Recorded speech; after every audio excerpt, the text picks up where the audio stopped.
Қайырлы күн, арнама қош келдіңіздер. Дәл осындай ноқат сорпа дайындайтын боламыз. Алдымен ноқатымызды жуып, бір түнге суға қойып қоямыз.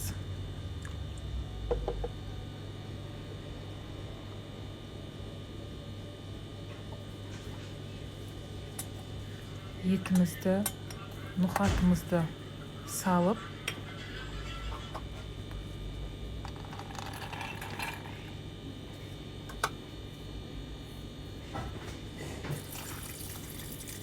үш литр су құямыз.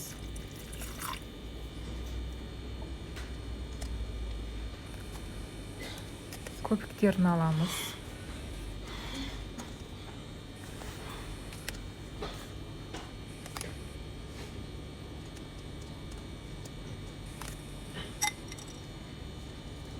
Осылайша бір пиязымызды салып, 30 минуттан кейін сәбізімізді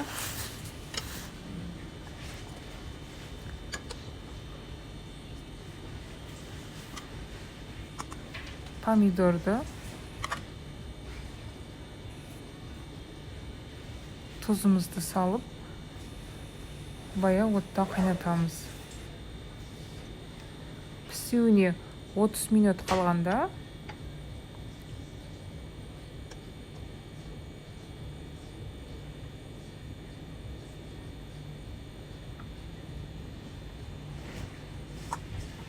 картошкамызды, сельдерияны салып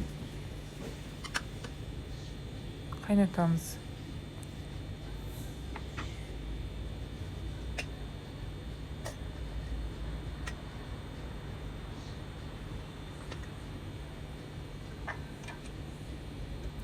Біздің тамағымыз дайын болды. Кинзімізді, чесногымызды саламыз.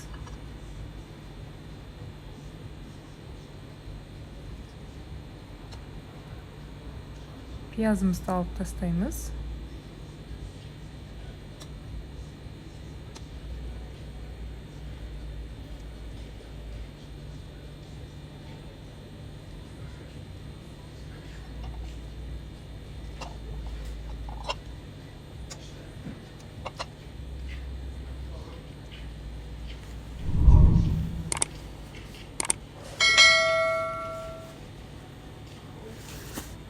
Арнама тіркеліп, лайк басып кетіңіздер.